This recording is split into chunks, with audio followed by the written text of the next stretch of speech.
ይህ በዕለተ ሮብ የሚቀርብላችሁ የማህበረ ትጋት ድምፅ ነው።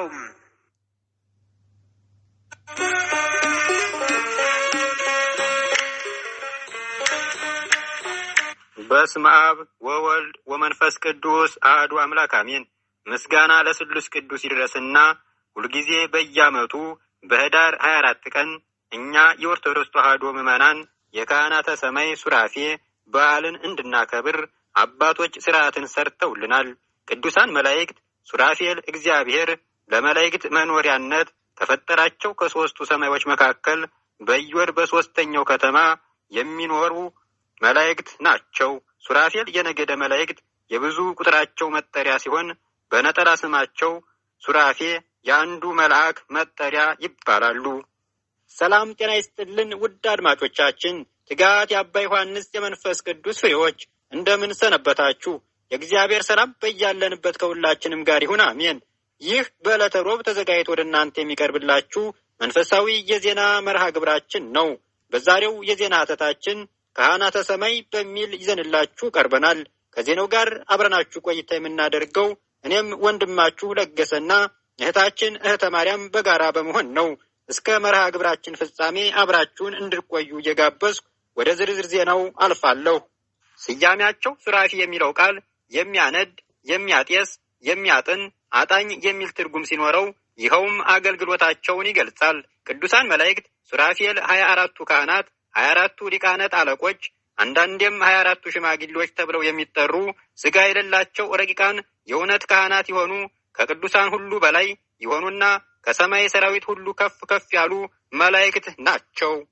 ቅዱስ ዮሐንስም በራእዩ በዙፋኑ ዙሪያ 24ቱ ዙፋኖች ነበሩ፣ በዙፋኖቹም ላይ ነጭ ልብስ ለብሰው በራሳቸውም የወርቅ አክሊል ደፍተው 24 ሊቃናት ተቀምጠው ነበር በማለት ስለ እነርሱ ጽፏል። ራእይ ዮሐንስ ምዕራፍ 4 ቁጥር 14። ቁጥራቸው 24 መሆኑ መጻሕፍትና የቤተ ክርስቲያን መምህራን ካህናተ ሰማይ ቁጥራቸው 24 የሆነበት ምክንያት ሲያስተምሩ ሱራፌል በ24ቱ ሰዓት ያለማቋረጥ ለአምላክ ምስጋናና ጸሎት በማቅረብ ራሳቸውንም ፍጥረትንም ጠብቀው ዋጋቸውን ተቀብለው የሚኖሩ በመሆናቸው አምላካችን እግዚአብሔር 24 አድርጓቸዋል በማለት ይናገራሉ። በተጨማሪ ደግሞ በብሉይ ኪዳን የእስራኤል ዘሥጋ መነሻ የሆኑት 12ቱ አበውና በአዲስ ኪዳን ደግሞ የእስራኤል ዘነፈስ መሰረት የሆኑትን የቅዱስ ሐዋርያትን ድምር ስለያዙ ቁጥራቸው 24 ሆኗል። ለቤተ እስራኤል 12ቱ የያዕቆብ ልጆች ምንጮች እንደሆኑ ለቤተ ክርስቲያንም ቅዱሳን ሐዋርያት ምንጭ ነቅዕ ናቸው። መዝሙር 17 ቁጥር 15። አገልግሎታቸው ሱራፌል አጠንተ መንበሩ ለልዑል በመባል ይጠራሉ። የካህናት ስራው መንበር ማጠን እንደሆነ እነርሱም አጥንተ ወርቃቸውን ይዘው አክሊላቸውን ተቀዳጅተው ስለሚያመሰግኑ ካህናተ ሰማይ ተብለው ይጠራሉ። አእላፍ መላእክት ሲላላኩ ክሩቤል መንበሩን ተሸክመው ቅዱስ ቅዱስ ቅዱስ ሲሉ፣ ሰራዊተ መላእክት ከፊቱ ቆመው ሲሰግዱ፣ ትጉሃን ሲያመሰግኑ፣ ሱራፌልም ማጠንተ ወርቃቸውን ይዘው መንበሩን እየዞሩ ያጥናሉ። ስራቸውን በመንፈስ ቅዱስ የተመለከተው ቅዱስ ያሬድም ፍቁራኒሁ ለአብ ሂራን መተን ብላን እለ ይስእሉ ምህረተ ለውሉደ ሰብእ ይለናል። ሂራን መላእክት ለሰው ልጆች ምህረትና ይቅርታን ይለምናሉ ማለት ነው። በማጥንታቸውም ዘወትር ወደ አምላካችን የጻድቃንን ጸሎት፣ ምድራውያንን ካህናት የሚሰዉትን መስዋዕት እና የሚያጥኑትን ዕጣን የሚያሳርጉም ቅዱሳን መላእክት ሱራፌል ናቸው። በቅዱሳን መላእክት ሱራፌል አገልግሎት ውስጥ 6ቱ ክንፎቻቸው 3 ትምህርቶችን ይገልጻሉ። እነዚህም ትምህርተ ፍርሃት፣ ትምህርተ ተልእኮ እና ትምህርተ መስቀል ናቸው።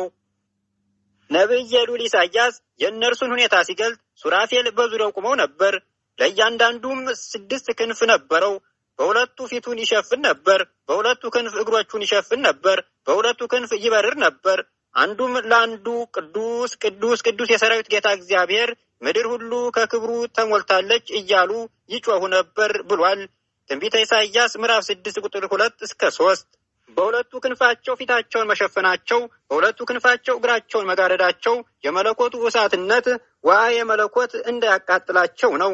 ያስ ቢሆን አካላቸው አይደለም ወይ ቢሉ ትምህርተ ፍርሃት ነው። አሁን ሰው ሾተል በመዘዙበት ጦር በነጠቁበት ጊዜ እጁን እንደሚጋርድ ነው። ሁለት ክንፋቸውን ወዲያና ወዲህ ማድረጋቸው ትምህርተ ተልእኮ አለብን ማለታቸውን ይገልጻል። በሁለቱ ክንፋቸው ፊታቸውን፣ በሁለቱ ክንፋቸው እግራቸውን ሲሸፍኑ፣ በሁለቱ ክንፋቸው ጽንፍ እስከ ጽንፍ ሲበሩ በአንድነት ትምህርተ መስቀል ይሆናል። ቅዱሳን መላእክት ምሕረትን ከእግዚአብሔር ወደ ሰው ልጅ፣ ጸሎትን ከሰው ወደ እግዚአብሔር የሚያደርሱ ለዘላለም የማይሞቱ ረቂቃን መናፍስት ናቸው። በማዕረጋቸውና በነገዳቸውም ክሩቤል፣ ሱራፌል፣ ኃይላት፣ አርባብ፣ መናብርት፣ ስልጣናት፣ መኳንንት፣ ሊቃናትና መላእክት ተብለው ይመደባሉ።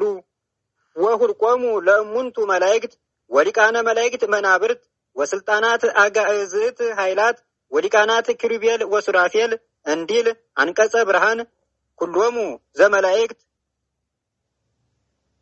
በአቀማመጥም ክሩቤል ሱራፌልና ኃይላትን በኢዮር፣ አርባብን መናብርትና ስልጣናትን በራማ፣ መኳንንትን ሊቃናትንና መላእክትን በኤረር አስፍሯቸዋል። እግዚአብሔር አምላክ በተሰወረባቸው ጊዜ ዲያብሎስ እኔ ነኝ ፈጣሪያችሁ በማለቱ መንፈስ ቅዱስ አረጋግቶ ህቡዕ ስሙ የተጻፈበት ሰሌዳ ሰጥቷቸው አንድም እሁድ በነግህ የተፈጠረው ብርሃን ዕውቀትን ሁኗቸው ቅዱሳን መላእክት ቅዱስ እግዚአብሔር አብ፣ ቅዱስ እግዚአብሔር ወልድ፣ ቅዱስ እግዚአብሔር መንፈስ ቅዱስ ብለው ምስጢረ ሥላሴን አምልተው አስፍተው ተናግረዋል።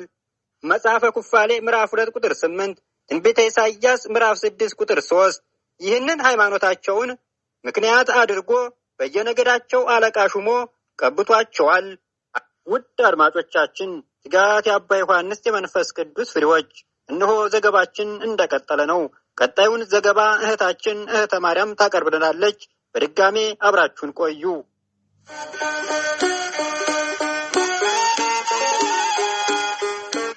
በዚህም መሰረት በኢዮር ያሉት መላእክት 4 አለቃ 40 ነገድ ሆነው የተመደቡ ሲሆን ከእነዚህም 10 የኪሩቤል 10 የሱራፌል ነገድ ነው።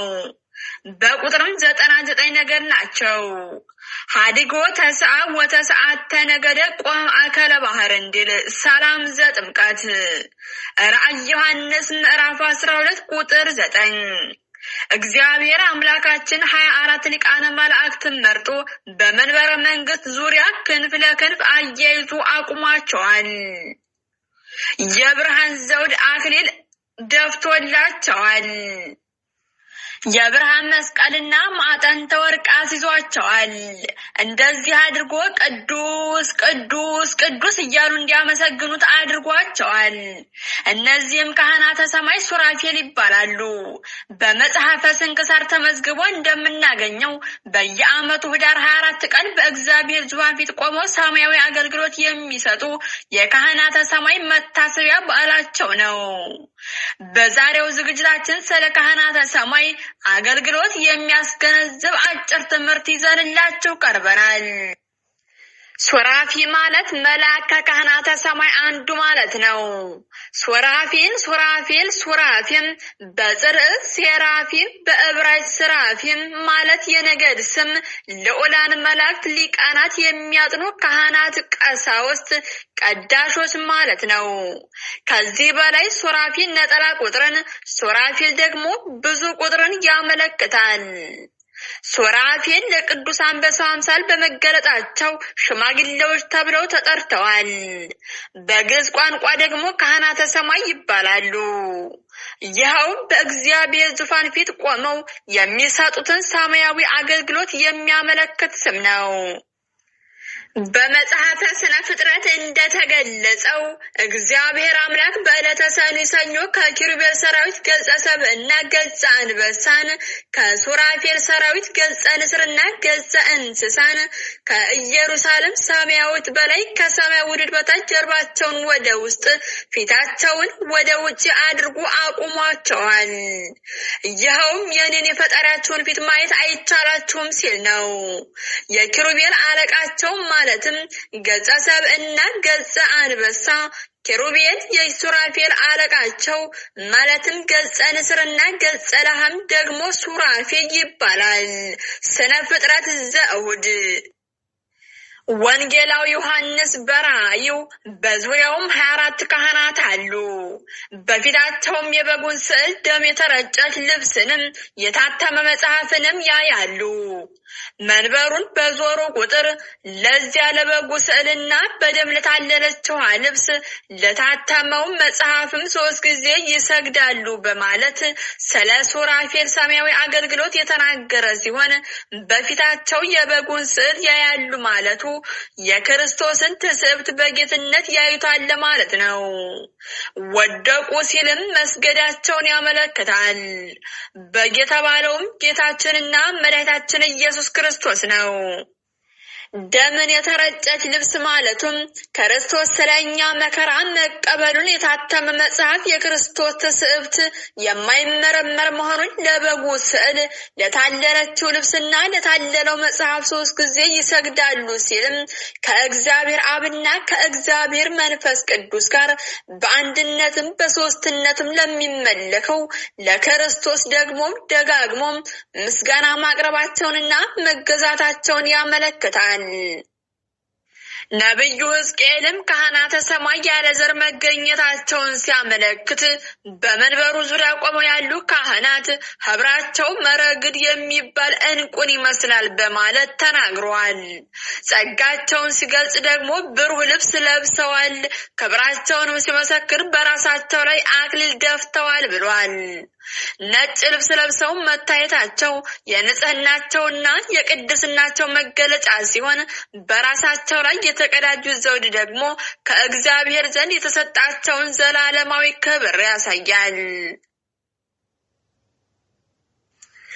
ቁጥራቸው በ24 መገለጹ ምስጋናቸው እረፍታቸው ምስጋናቸው ሆኗቸው ለ24 ሰዓታት ሳያቋርጡ ጸሎትና ምስጋና ለእግዚአብሔር ማቅረባቸውን ለማጠየቅ ነው። አንድም የ12ቱ ነገድ እስራኤልና የ12ቱ ሐዋርያት ምሳሌ ሲሆን 12 ሲደመር 12 እኩል ይሆናል 24። ይኸውም የብሉይና የሐዲስ ኪዳን አባቶች በአንድነት ሆነው እንደ ሱራፌል በምድር በቤተ መቅደስ እንደዚሁም በሰማይ በገነት በመንግስተ ሰማያት ቅዱስ ቅዱስ ቅዱስ እያሉ የሚያመሰግኑ መሆናቸውን ያመለክታል። በዘመነ ብሉይ ደብተራ ኦሪትንና መቅደሰ ኦሪትን በ24 ሰሞን ተመድበው ያገለግሉ የነበሩ ካህናትም የ24ቱ ካህናተ ሰማይ ምሳሌዎች ናቸው። ካህናተ ሰማይ ለእግዚአብሔር ምስጋና ሲያቀርቡ አክሊሎቻቸውን ከራሳቸው ላይ አውርደው ያለማቋረጥ ይሰግዳሉ። ሊቁ አባ ጊዮርጊስም ይህንን ሰማያዊ ሥርዓት እንዲህ ሲሉ ገልጸውታል። ካህናተ ሰማይ ቅውማን በአውዱ አክሊላት ይሆሙ ያወርዱ ቅድመ መንበሩ እንዘ ይሰግዱ ይርዕዱ ወይዝብጦሙ ሶበ ይበርቅ ነዱ። ካህናተ ሰማይ ሱራፌል በመንበሩ ዙሪያ ቆመው በፊቱ ሲሰግዱ የመለኮት እሳት ሲበርቅ እንዳይመታቸው ይንቀጠቀጣሉ። መጽሐፈ ሰዓታት። ይህም ምስጋና በቤተ ክርስቲያናችን በተለያዩ የጸሎት ክፍሎች ይገኛል። ወባቲ ለዛቲ ቤተ ክርስቲያን ስርዓተ መላእክት አርያም ዘበሰማያት ቤተ ክርስቲያን ትትሜሰል በጽርሐ አርያም ዘላሉ። ለዚች ቤተ ክርስቲያን በሰማያዊው አገልግሎት አምሳል የመላእክት የአገልግሎት ስርዓት አላት። ዛሬም ምድራውያን ካህናት ማዕጠንትና መስቀል ይዘው በመንበር ፊት ቆመው ሲያጥሩ የሚሰግዱት እንደዚሁም ኪዳን ሲያደርሱና ወንጌል ሲያነቡ መጠምጠሚያቸውን የሚያወርዱት ከዚህ ስርዓት በመነሳት ነው። ሱራፌል በቤተ ክርስቲያን ስርዓት ልብሰ ተክህኖ ለብሰው ማዕጠንት ይዘው እንደሚሰግዱና አክሊላቸውን እንደሚያወርዱ ሆነው በስዕለ ሥላሴ ግራና ቀኝ የሚሳሉትም ይህን አገልግሎታቸውን ለማስታወስ ነው። እንደ ጸሎተ ዕጣን፣ ቅዳሴ ማህሌት የመሰሉ የቤተ ክርስቲያን የአገልግሎት ዘርፎች ሁሉ ከካህናተ ሰማይ የተወረሱ ናቸው። የቤተ ክርስቲያን የዜማ መሰረት የሆነው ሊቁ ቅዱስ ያሬድ የዜማ ድርሰቱን የተቀበለው ከሱራፌል መሆኑን ሃሌሉያ ዋይ ዜማ ዘሰማዕኩ በሰማይ እመላት ግናይ እንዘይብሉ ቅዱስ ቅዱስ ቅዱስ እግዚአብሔር መልአ ሰማያተ ወምድረ ቅድሳተ ስብሐቲከ ምስጋና ለእግዚአብሔር ይሁን። ቅዱስ ቅዱስ ቅዱስ እግዚአብሔር የጌትነት ቅድስና በሰማይ በምድር መላ እያሉ ሲያመሰግኑ በሰማይ ከመላእክት የሰማሁት ዜማ ምንኛ ድንቅ ነው ከሚለው የአርያ ክፍል ከሆነው ጣዕመ ዜማውን ለመረዳት እንችላለን። በአጠቃላይ በቤተ ክርስቲያን በቅዳሴው በማህሌቱና በሰዓታቱ የካህናተ ሰማይ አገልግሎታቸውና ስማቸው በሰፊው ሲጣራ ይኖራል።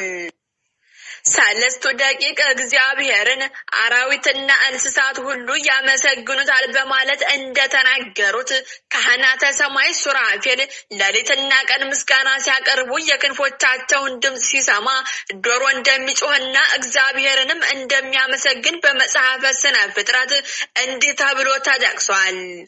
ቀን በ6ኛው ሰዓት የኪሩቤል ልመና ወደ እግዚአብሔር ይደርሳል።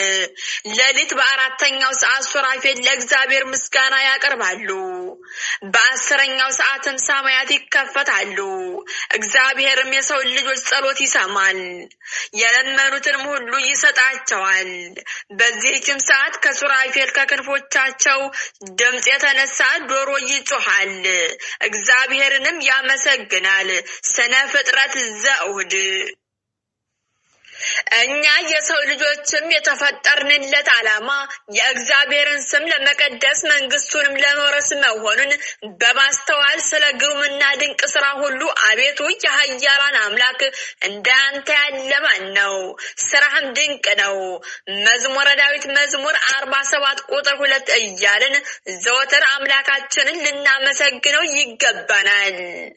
በምድር በቤተ መቅደሱ በሰማይም በመንግስቱ ቅዱስ ቅዱስ ቅዱስ እያልን እግዚአብሔርን ከቅዱሳን መላእክት ጋር ለማመስገን ያብቃን።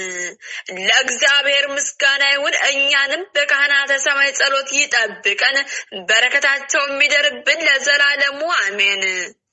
ውድ ክቡራን አድማጮቻችን ትጋት የአባታችን የአባ ዮሐንስ የመንፈስ ቅዱስ ፍሬወት የተዋህዶ ልጆች ሆይ እነሆ ካህናተ ሰማይ ከሚል የዜና ሀተታችን ብዙ ትምህርት እንዳገኛችሁበት ባለሙሉ ተስፋ ነን።